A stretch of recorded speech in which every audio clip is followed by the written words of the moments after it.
Helicopter নিয়ে আসার পর তো জীবন তো আতানো হয়ে গেছে, তো খালি পড়তে আসি তো পড়লে হবে, তো কিছু করতে হবে, তো চলেন আমরা কাম বুদ্ধি করি।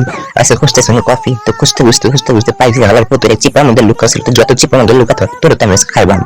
তারপরে নিতেছি চিনি লইয়া নিলাম। তারপরে এই ওয়ানটা থেকে নেইছে কনডেন্স মিল্ক মানে দুধ। তো যাই হোক এখন আমি এটা লাগাইবাম, তো লাগাইয়া হেলনি দিতাম একটা বড় হেন্ডি বাতলি। তো হেন্ডি বাতলি আমি বানাবো স্পেশাল কফি।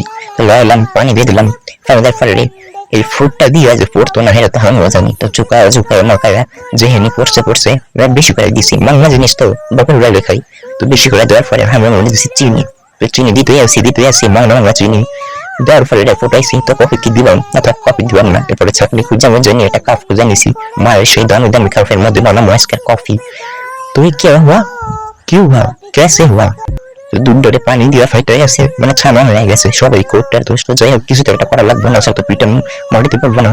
তো টেকনিক দিয়ে আমি এর মধ্যে দিয়ে দিয়েছি আবার কনডেন্স মিল্ক মানে দুধ। তো পড়তে এবার দিলাম কফি। তো কফি দিলাম, একটু মতন কফি দিলাম।